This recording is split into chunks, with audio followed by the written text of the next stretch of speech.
ওকে, তো আমরা আগের ভিডিওতে এই যে অ্যালগরিদম নিয়ে কথা বলছিলাম। অ্যালগরিদমের যে মানে অ্যানালাইসিসটা মানে আমরা বুঝি কিভাবে যে অ্যালগরিদম কোনটা, মানে একই প্রবলেম সলভ করার জন্য we have different types of algorithm. তো সার্চিং অ্যালগরিদম আছে অনেকগুলা, যেমন বাইনারি সার্চ, লিনিয়ার সার্চ। এখন কোন অ্যালগরিদমটা আমরা পিক করব? তো এক্ষেত্রে অ্যালগরিদমের যে আমরা এই যে গ্রাফ দেখতে পারি, গ্রাফ থেকে আমরা এটা বুঝতে পারি যে ইনপুট সাইজ যদি আমরা মানে ইনপুট সাইজ যদি আমরা ইনক্রিজ করি তাহলে এটার যে অপারেশনস কিভাবে ইনক্রিজ হয়, বা এটার যে অপারেশনস ইনক্রিজ হওয়া মানেই তো টাইম ইনক্রিজ হওয়া। তাহলে টাইমটা কিভাবে ইনক্রিজ হয়, এই ইনক্রিজ ইন টাইমটা আমরা দেখি, এবং এই রিলেশন থেকে আমরা কম্প্যারিজন করে বলি যে যেটা রেট অফ গ্রোথ কম সেটা টাইম কম নিবে, তার মানে ওইটা আমাদের বেটার এই সেন্সে। তো এটা রানিং টাইম এর, মানে রানিং টাইমের সাথে এটা একটু কানেকশন আছে এই জিনিসটার। তো দেখা যায় যে লগ লিনিয়ার যে ফাংশন এবং লগের যে ফাংশন, লগ বেস 2n এর যে ফাংশনটা, এটা রেট অফ গ্রোথ একটু কম। সো এই জন্য, কারণ এটা একটু একটু এই গ্রাফের একটু নিচ দিয়ে যাচ্ছে, তার মানে এটা রেট অফ গ্রোথটা একটু কম। তো এই জন্য এটা টাইম কম নিবে। সো এইখানে আমরা যেটা করি সেটা যে আমরা অ্যালগোরিদমটাকেই প্রকাশ করি এই ফাংশনটা দিয়ে, মানে এই log 2n, মানে বাইনারি সার্চের যে অ্যালগোরিদমটা, বাইনারি সার্চের যে অ্যালগোরিদমটা, এটাকে আমরা লিখি F of N equal log n, base 2। তো এফ অফ এন মানে কি, আমরা ইনপুট সাইজ এর একটা ফাংশন আকারে টাইম কমপ্লেক্সিটিটাকে লিখি। এটা টাইম কমপ্লেক্সিটি লগ এন। তো এটা থেকে আমরা গ্রাফ এই ফাংশনটার মানে, আর এইটা এফ অফ এন সমান এন। এবার এই দুটোকে আমরা কম্প্যারিজন করি, F of N equal N আর F of N equal log N. এই দুটোকে কম্প্যারিজন করে দেন আমরা দেখি যে কোনটা আমাদের বেটার, মানে কোনটা বেটার পারফর্ম করে, কোনটা রেট অফ গ্রোথ কম, কোনটা টাইম কম নেয়। তো এটা যে আমরা নিলাম f of N equal n বা f of N equal log n, এটা কিন্তু আমরা এন খুব হিউজ একটা ইনপুট, মানে আমরা যদি একটা হিউজ ইনপুট নেই, তাহলে এই গ্রাফটা আমরা পাই। আম, তো বেসিক্যালি এই গ্রাফটার ক্ষেত্রে যেহেতু আমার এনটা অনেক হিউজ একটা নাম্বার, এই এনটা অনেক হিউজ।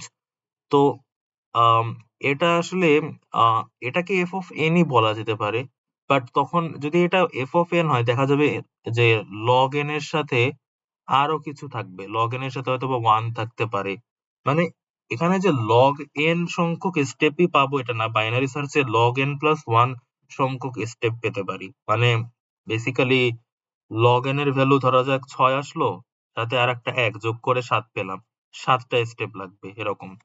তো ওই সময় করার সময় হয়তোবা মিলে নাই, বাট এটা অ্যাকচুয়ালি লগ এন প্লাস 1 এরকম কিছু একটা হয়। তা আমরাও যখন হিউজ, মানে এন এর ভ্যালুটা যখন আমাদের অনেক বড় একটা ভ্যালু পাই, মানে এন এর ভ্যালু একটা হিউজ ভ্যালু পাই, ওই হিউজ ভ্যালুটা যখন পাই তখন এই 1 টাকে আর কনসিডার করি না, কারণ 1 টা তখন অনেক ছোট হয়ে যায়। এজন্য এই লগ এন টা আমাদের তখন ফাংশন দাঁড়ায়। এই লগ এন টাকে বলা হয় তখন ah O of log n. এটাকে প্রকাশ করা হয় O of log n, big O notation O of log n দ্বারা। মানে এই জিনিসটা আরেকটু মানে মানে ও বিগ অফ ও নোটেশনটা কি, এটা হয়তো বা বলা বলা উচিত, বাট এটা একটু পরে বলি আপাতত। বাট বিষয়টা যে মেইন কি বিষয় মনে রাখতে হবে। তো বিষয়টা একটু এলোমেলো হয়ে যেতে পারে, মানে লাগতে পারে, তো আমি বা নাও বুঝতে পারো। তো এটা আপাতত অতটা ইম্পর্টেন্ট না, বুঝতে পারলে নাই, বাট কি বুঝতে হবে, মানে অ্যাকচুয়াল কি মাথার মানে এখন একদম ক্লিয়ার থাকতে হবে যে হ্যাঁ এই জিনিসটা এরকম। এটা তো বেসিক্যালি অ্যালগোরিদম কি এটা তো বুঝতে হবে। Algorithm set of finite steps, unambiguous finite steps, set of unambiguous finite steps or set of instructions, finite instructions। আনএম্বিগুয়াস হতে হবে, অবশ্যই ক্লিয়ার থাকতে হবে, ডিফাইন্ড হতে হবে। তো এটা অ্যালগোরিদম। আর অ্যালগোরিদমের ক্ষেত্রে আমরা অ্যানালাইসিস অফ অ্যালগোরিদমটা পড়ি। অ্যানালাইসিস অফ অ্যালগোরিদম সোজা হিসাব। আমি যদি খুবই সোজাভাবে বলি, আমি এ আর বি দুটো শহর, এ একটা শহর, বি একটা শহর, এ একটা শহর, বি একটা শহর, এ থেকে বি তে অনেকভাবে যেতে পারি।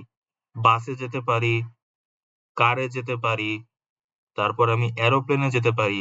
কিন্তু কোন ওয়েতে গেলে আমার জন্য বেস্ট হবে সেটা হচ্ছে গিয়ে আমি কিছু ফ্যাক্টর আছে। এগুলোর উপর ডিপেন্ড করে আমি কোন ওয়েতে গেলে আমার জন্য বেস্ট হবে সেটা আমি মানে পিক করি। মানে সেটা আমি সেই ওয়েটা আমি চুজ করি। তো কি ফ্যাক্টর থাকতে পারে? যে আমার টাকা কত আছে, আমার সময় কেমন লাগবে এগুলা। তো টাকা যদি অনেক বেশি হয় আর যদি আমার সময় মানে ফাস্ট যেতে চাই, তাহলে ওই হিসেবে এরোপ্লেন বেটার। কিন্তু যদি আমার টাকা মোটামুটি আছে, টাকা মানে এভারেজ, বাট সময়টা হচ্ছে আমাদের মিনিমাম লাগবে, মিনিমাম সময় যেতে চাই, তখন হচ্ছে বাস। কিন্তু যদি আমাদের টাকা আছে ভালোই, কিন্তু টাইম অত না হইলেও চলে, মানে টাইম একটু বেশি লাগলেও প্রবলেম নাই, তখন কার। তো দেখা যাচ্ছে যে এখানে কিন্তু ৩ টা কেস হয়। এরোপ্লেন, বাস, কার। ৩ টা কেস হয়। তো এখন আমাদের জন্য কোন কেসটা সুটেবল এটা কিন্তু আমাদের কি রিসোর্স আছে, কতটুকু আমাদের কি লাগবে তার উপর ডিপেন্ড করে, কিছু ফ্যাক্টরের উপর ডিপেন্ড করে আমরা এই বেস্ট ওয়েটা পিক করি। ঠিক তেমনি একটা অ্যালগরিদম, যেমন সার্চিং অ্যালগরিদমের ক্ষেত্রে আমরা কিন্তু সার্চিং অ্যালগরিদম অনেক টাইপের হতে পারে। Linear search algorithm, binary search algorithm. এখন কোন অ্যালগরিদমটা আমাদের জন্য পারফেক্ট? আমরা যদি সবচাইতে কম টাইমে আর সবচাইতে কম স্পেস নিয়ে, মানে সবচাইতে কম স্পেস নিয়ে, মানে এখানে বেসিক্যালি আমরা টাইম কমপ্লেক্সিটিটাকেই মাথায় রেখে করি বেসিক্যালি। বাট আমাদের বেসিক কথা হচ্ছে যে অ্যালগরিদমটা পিক করলে আমাদের লেস টাইম লাগবে, মানে এক্সিকিউট করতে কম টাইম লাগবে, আর স্পেস মেমোরি কম নিবে, সেইটাই হচ্ছে আমাদের জন্য বেস্ট হবে। সেই অ্যালগরিদমটাই বেস্ট হবে। এবার আমরা হচ্ছে কিভাবে মানে আমরা এনালাইসিসটা করি কিভাবে? আমরা এনালাইসিসটা করার জন্য যেটা করি সেটা হচ্ছে অ্যালগরিদমকে, যেমন লিনিয়ার সার্চ অ্যালগরিদম এলএসএ, এটাকে একটা ফাংশন আকারে চিন্তা করি। ফাংশনটা হচ্ছে এরকম, আমরা হচ্ছে ইনপুট সাইজের একটা ফাংশন আকারে লিখি। ইনপুট সাইজের একটা ফাংশন, এনটা হচ্ছে আমার ইনপুট। ইনপুট সাইজের একটা ফাংশন আকারে লিখি এফএন, এফ অফ এন, যেটা হচ্ছে এলএসএ, লিনিয়ার সার্চ অ্যালগরিদম। এবং এটা হচ্ছে আমার এই ফাংশনটাকে আমরা ধরা যাক এভাবে প্রকাশ করতে পারি n+1। এখন এই যে ফাংশনটাকে n+1 আকারে প্রকাশ করলাম, এটাকে আমরা বলতে পারি টাইম কমপ্লেক্সিটি। এটাকে টাইম কমপ্লেক্সিটি বলে, বাট মানে বেসিক কথা হচ্ছে এটা হচ্ছে আমার number of operations. Number of operations এটা হচ্ছে আমার নাম্বার অফ অপারেশনস। মানে আমার টোটাল অপারেশন আমার হবে কয়টা, লাগবে কয়টা, টোটাল আমার অপারেশন লাগবে কয়টা, টোটাল কতগুলো স্টেপ আমার লাগবে, সেটা হচ্ছে এই n+1। এখন পার স্টেপ যদি আমার 1 ইউনিট টাইম লাগে, পার মানে পার অপারেশন যদি 1 ইউনিট অফ টাইম লাগে, তাহলে n+1 টা অপারেশন করতে n+1 টাইম লাগবে। ওই চিন্তা করে আমরা এটাকে টাইম কমপ্লেক্সিটিও বলতে পারি, কারণ এই টাইমটা আমার লাগে, n+1 টাইমটা লাগে। আবার এটা হচ্ছে আমার নাম্বার অফ অপারেশনস ও বলা যায়। আর এটাকে আমরা ফাংশন অফ এন, মানে ইনপুট সাইজের একটা ফাংশন আকারে লিখি। মানে ইনপুট সাইজ এর একটা ফাংশন আকারে আমি টাইম কমপ্লেক্সিটিটাকে লিখলাম। এখন এই ফাংশনটার এটা হচ্ছে এই অ্যালগরিদমটাকে এক্সপ্রেস করা হয় এই ফাংশন আকারে। আবার বাইনারি সার্চ অ্যালগরিদমের ক্ষেত্রে আবার এই ফাংশনটাকে লেখা হয় এভাবে: log n, log2 base 2n, log n base 2 plus something. তো এই টোটাল এতগুলো অপারেশনস আমার লাগে। তার মানে অপারেশনস এটা হচ্ছে নাম্বার অফ অপারেশনস। তো এক্ষেত্রে আমার নাম্বার অফ অপারেশনসটা কিন্তু আমার কনস্ট্যান্ট না। মানে আমার ইনপুট সাইজ যেমনই দেই, আমার আম অপারেশনস একটা কনস্ট্যান্ট লাগবে এরকম না। এক্ষেত্রে কনস্ট্যান্ট না। এটা কিন্তু n এর ফাংশন আকারে আছে। তার মানে এটা কিন্তু n যদি বাড়াই তাহলে এটার অপারেশনস ও বাড়বে। ফিক্সড না। এরকম। এখন এই হচ্ছে একই একই মানে একই প্রবলেম, একটাই প্রবলেম। প্রবলেমটা হচ্ছে সার্চ করা। বাট করা যায় দুই ভাবে। এখন কোনটা আমরা পিক করব? যেটার ক্ষেত্রে আমার নাম্বার অফ অপারেশনস কম, যেটার ক্ষেত্রে আমার টাইম কমপ্লেক্সিটি কম সেটা নিব। তো এই দুটোর মধ্যে মানে এটা আমরা কম্প্যারিজনটা করি কিভাবে? আমরা মানে একটা কম্প্যারিজন আছে, এটার একটা কম্প্যারিজন আছে। কম্প্যারিজনটা করে এটার একটা চার্ট আছে। চার্টটা এটা না, এটা চার্টটা দেখাই। চার্টটা হচ্ছে এই যে commonly used rates of growth. Rates of গ্রোথটা কি? রেটস অফ গ্রোথ হচ্ছে এই যে আমরা log n, n log n, n square, n cube, মানে মুদ্রা কথা হচ্ছে এই যে log two, log n base two n, তারপর এন, এগুলো হচ্ছে এক একটা আমার rate of growth. Rate of growth মানে কি? ওই যে আমার ফাংশনটা লিখলাম না, ইনপুট সাইজ মানে এন, আর এখানে যে নাম্বার অফ অপারেশনস, এটার যে গ্রাফটা আমরা পেয়েছিলাম, এই গ্রাফটা হচ্ছে rate of growth. Rate of growth মানে রেট অফ গ্রোথ এই সেন্সে যে আমাদের ইনপুট সাইজ বাড়ার সাথে সাথে অপারেশনসটা বাড়ছে কি হারে? অপারেশনসটা বাড়ছে মানে এই গ্রাফ থেকে আমরা বলতে পারি লিনিয়ারলি বাড়ছে। আবার বাইনারি সার্চের ক্ষেত্রে তখন বাড়ছে লগারিদমিক হারে। বাইনারি সার্চের ক্ষেত্রে রেট অফ গ্রোথটা হচ্ছে লগারিদমিক। তো এইটা হচ্ছে আমাদের রেট অফ গ্রোথ। তো এখানে এই এই যেখানে একটা অর্ডার দেওয়া আছে, অর্ডারটা হচ্ছে কি ডিক্রিজিং রেটস অফ গ্রোথ। তার মানে সবচাইতে রেট অফ গ্রোথ কম যার, তার হচ্ছে টাইম সবচেয়ে কম নিবে। যেমন ওয়ান কি? ওয়ান হচ্ছে আমার constant algorithm. Whatever is the input size N এর ইনপুট সাইজ মানে ইনপুট সাইজটা যেমনই হোক, যত বড়ই হোক, this functions take a constant amount of time. একটা কনস্ট্যান্ট অ্যামাউন্ট অফ টাইম নেয়। টাইম কমপ্লেক্সিটি হচ্ছে এই যে টাইম কমপ্লেক্সিটি হচ্ছে 1। তারপরে আসে log N, logarithmic. These are slower growing than even linear functions. মানে এটা লিনিয়ার ফাংশন, তো এটা আর লগারিদমিক ফাংশনটা হচ্ছে এই। তো লগারিদমিক ফাংশনটা লিনিয়ার ফাংশন থেকেও স্লো গ্রো করে। মানে এটার স্লো গ্রো করে মেবি, হ্যাঁ স্লো গ্রো করে, এটা এটার থেকেও স্লো গ্রো করে। তো ওইটা then n log n, linear logarithmic. এটা হচ্ছে আরেক টাইপের, এটা হচ্ছে আরেক টাইপের। তো এটা হচ্ছে faster growing than linear, linear থেকে faster, but slower than quadratic. এরপরে আসে কোয়াড্রেটিক মানে এন স্কোয়ার। এন স্কোয়ার হচ্ছে কোয়াড্রেটিক, এন কিউব হচ্ছে cubic, two to the power হচ্ছে এক্সপোনেনশিয়াল, এন ফ্যাক্টোরিয়াল হচ্ছে ফ্যাক্টোরিয়ালটা। এর মানে two to the power n হচ্ছে faster than all of the functions mentioned here except the factorial.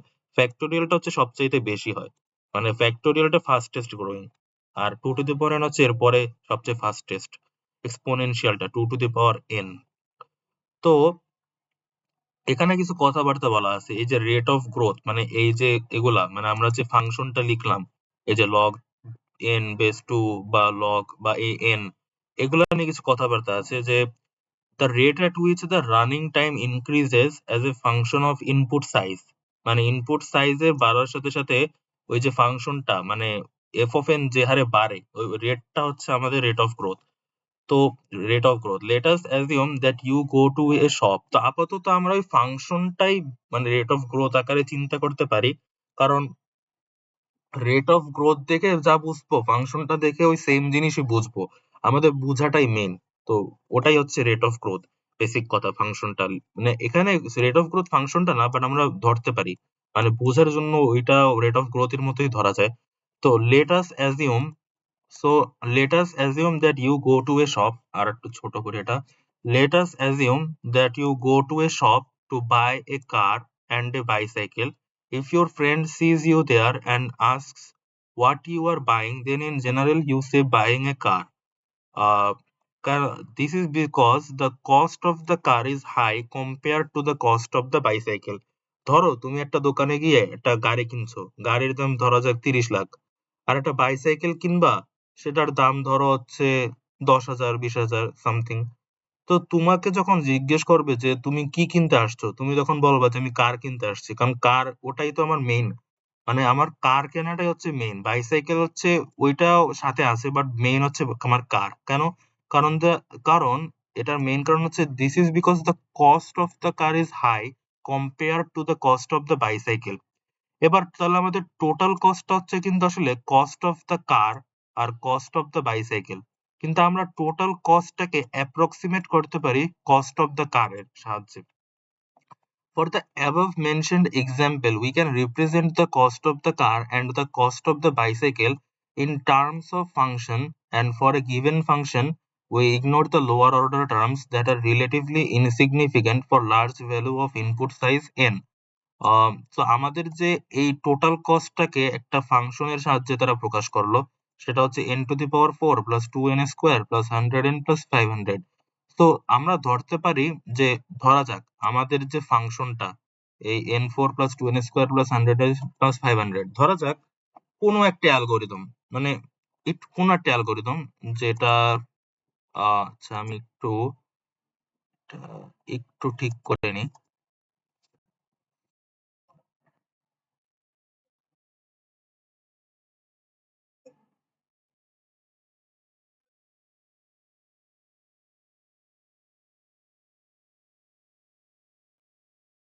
এক minute.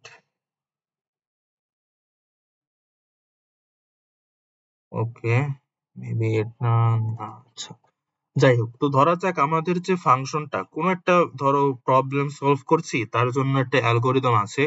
ধরা যাক সেই অ্যালগোরিদমটার আমি যেভাবে আগে কাউন্ট করেছি, মানে ওইটার স্টেপস বা অপারেশনস ওইভাবে কাউন্ট করে দেখলাম যে যেটার যে ইনপুট সাইজ সেটা বাড়ার সাথে সাথে ফাংশনটা যে হারে বাড়ে, মানে সেই ফাংশনটা দ্বারা এরকম n⁴ plus 2n square plus 500 এরকম ধরা যাক।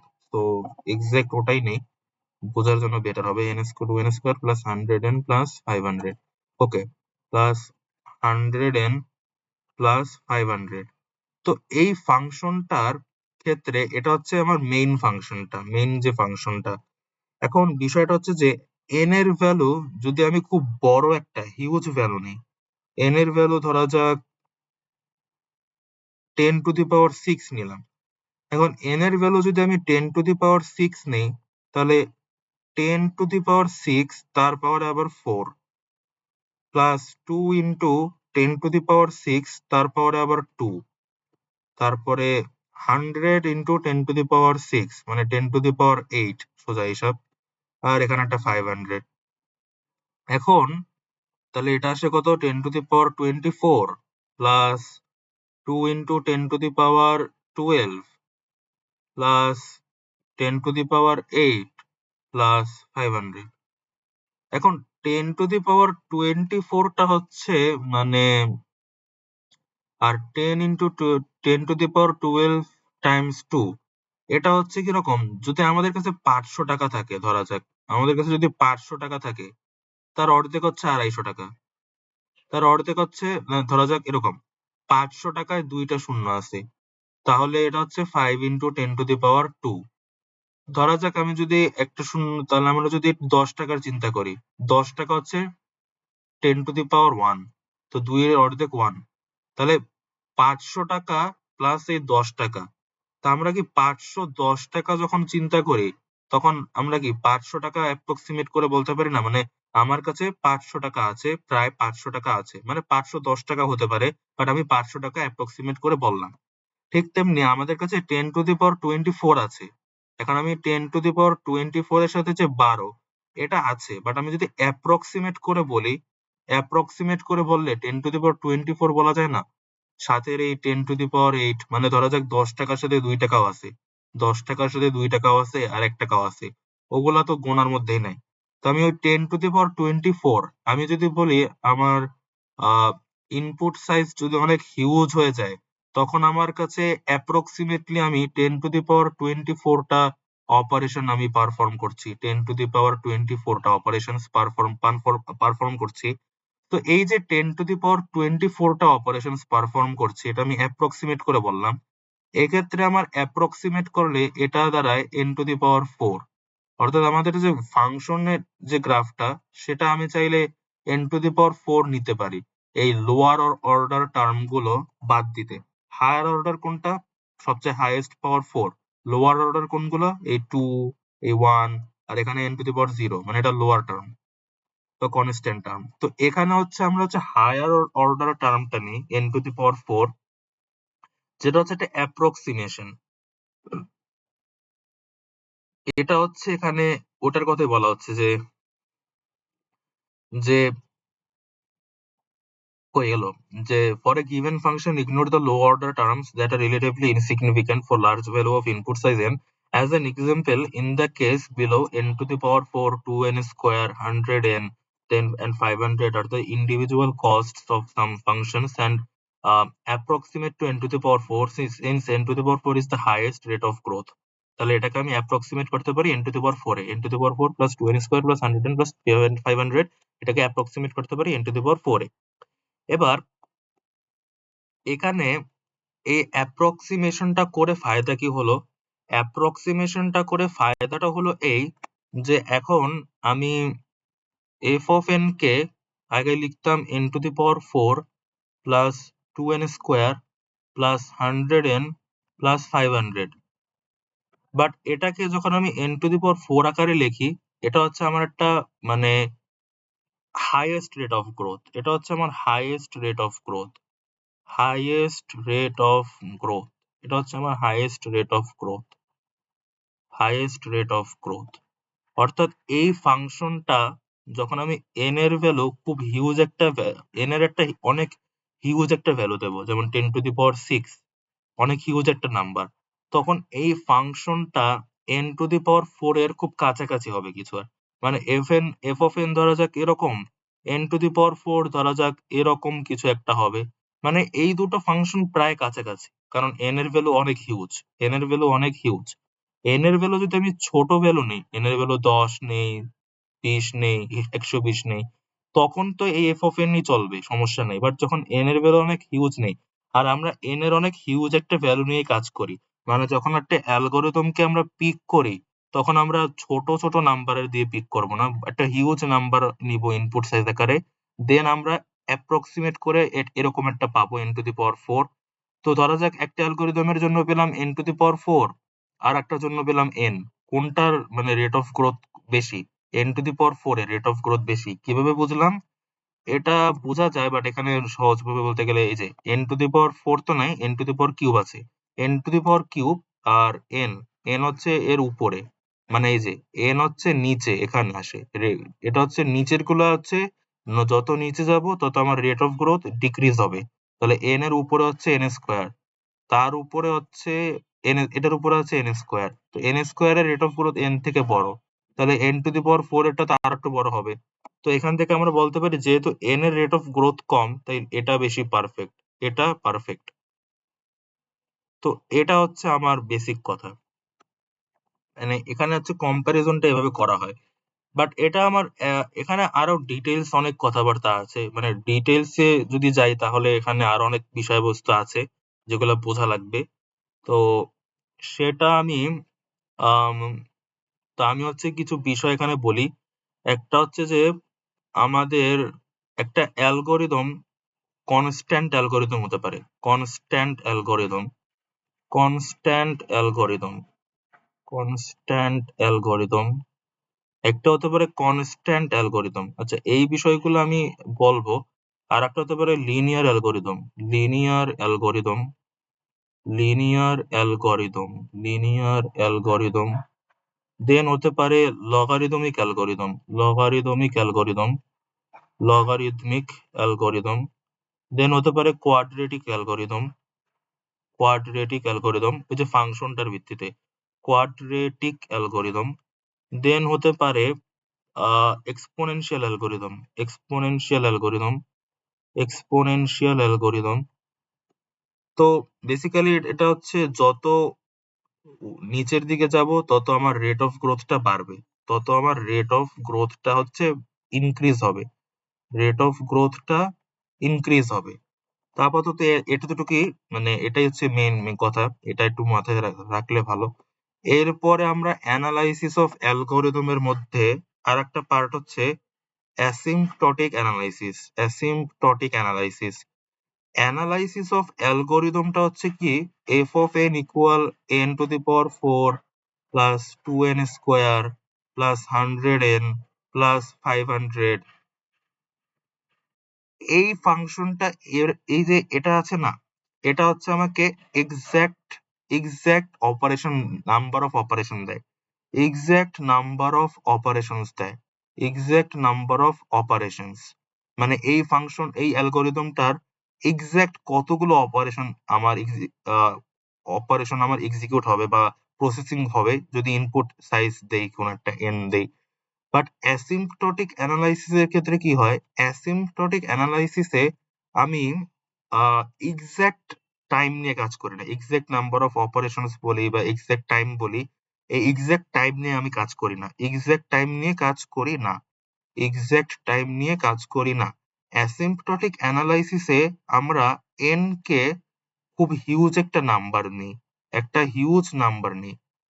তো হিউজ নাম্বার হচ্ছে কিরকম, n টেন্ডস টু ইনফিনিটি ধরা যাক, মানে অনেক টেন্ডস টু ইনফিনিটি তো আসলে একটু বড় হয়ে যায়, মানে অনেক হিউজ একটা নাম্বার নেই, সেই নাম্বারটা অনেক হিউজ হবে।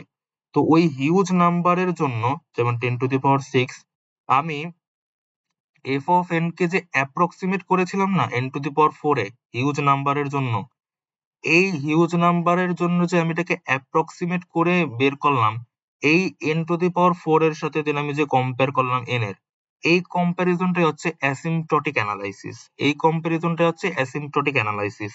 বাট আমি যদি F of N equal n⁴ plus 2n² plus 100n plus 500, এটা দিয়ে যদি আমি এক্সাক্ট নাম্বার অফ অপারেশনস বা এক্সাক্ট টাইম বের করি, দেন টাইম কম্প্যারিজন করি, ধরা যাক আরেকটা অ্যালগরিদম হচ্ছে n+2, এরকম একটা আসে।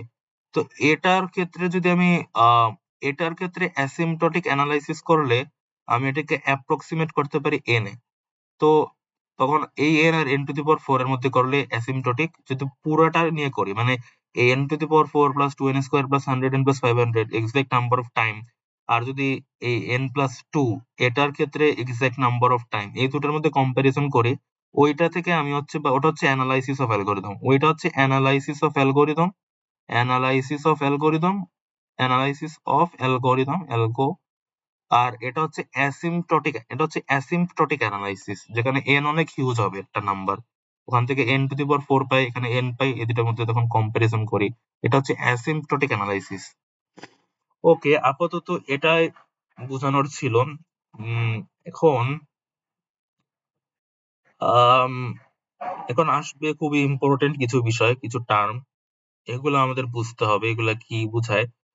তো এটার জন্য আমি হচ্ছে মানে কিছু একটা সিনারিও আমাকে মানে বুঝাতে হবে, তাহলে সিনারিও মানে একটা এক্সাম্পল দিতে হবে আর কি।